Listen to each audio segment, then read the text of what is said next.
That's the end of the theoretical part of this module. Let's start the practical part. In this part, we'll use Wireshark to detect issues with network communications, including, above all, those that indicate the attack is taking or have taken place, or errors in the configuration of the network services. We'll first discuss the features of the program in detail. During the training, we will use version 1.6.4. If you'd like to do similar exercises by yourself, please use this version or higher. Newer versions are backwards compatible. Since this is a network monitor, it should, first and foremost, capture information sent through a network. Wireshark is able to collect various types of data sent through various adapters connected to your computer. In our case, it's a network card. As we've mentioned in the theoretical part, these can also be Wi-Fi adapters. In Wireshark, you can configure a few options related to the adapter. Please note that you can collect data from a remote computer.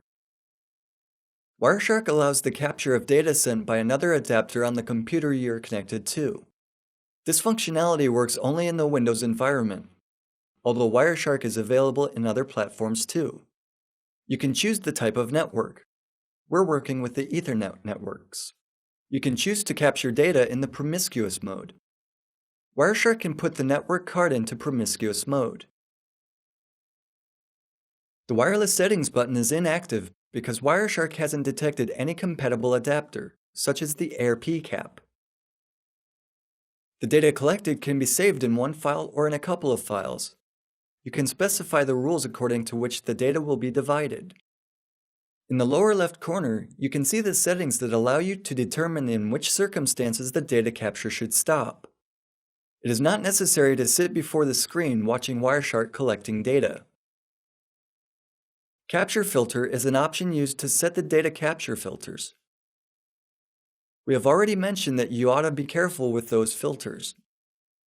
You can use them when you want to diagnose a specific situation or a particular problem. For example, to collect the data addressed only to TCP port 80, the HTTP protocol data, or to examine the communications of a particular host. While collecting data in order to create a baseline or to make sure that everything is working normally, you should not use data capture filters. There are also a few display and name resolution options. As we've mentioned, you should turn these off in case the program cannot cope with the stream of data. The Start button starts the monitoring process. As you can see in the picture above, we don't have to generate any additional traffic yet. Let's select a packet to get a look at the program interface. In the upper window, we see information about the captured packets grouped into columns. The information available includes sequence number. The number of the first packet captured is always 0. The next grows sequentially by 1.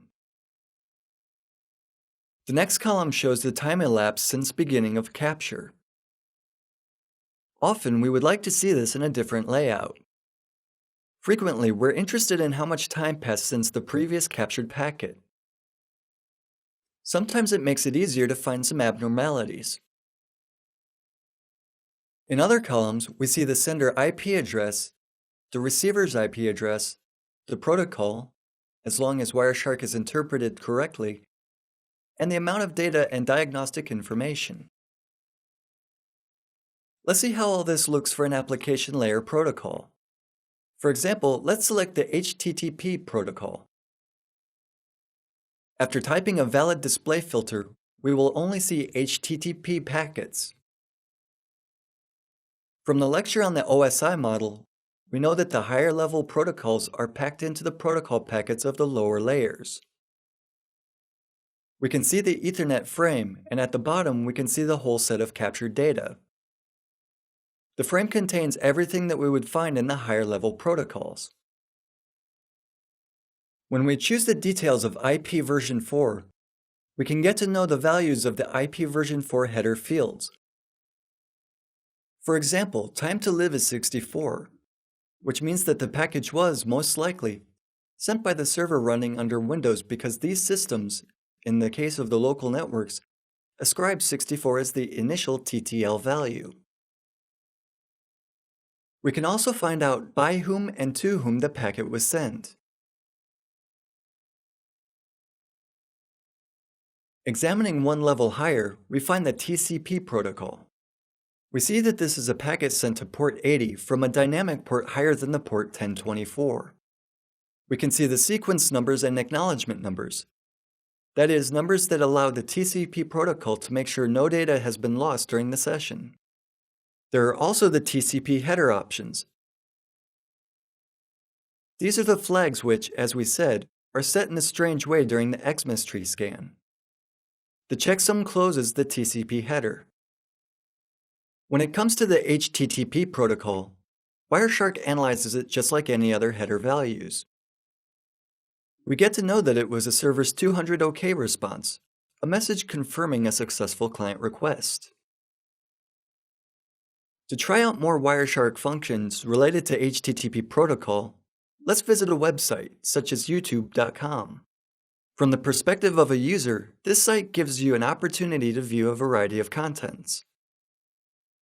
Let's see how it looks from the Wireshark's perspective. Let's clear the filter field. If the data is not cached yet, we'll be able to see the data downloaded by the client.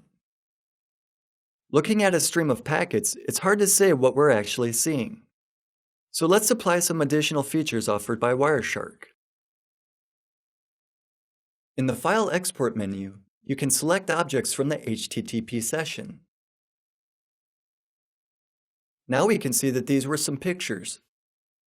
Wireshark has a sync option so that everything that's displayed in an additional window is highlighted in the main one too. We can even save the pictures that have been captured.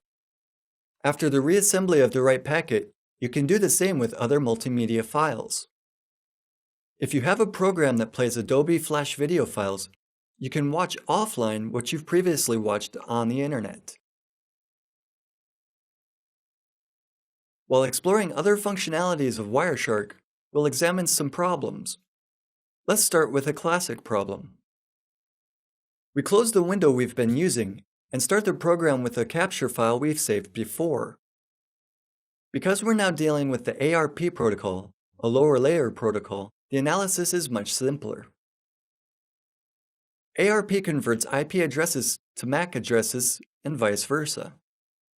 There's little data in the ARP packets. The minimum and maximum size of the Ethernet frame is specified.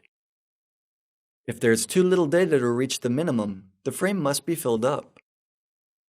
Programs sometimes fill up the frame with current buffer content. Evidently, this is a network card driver problem. It fills up the frame with what's in the buffer at the moment.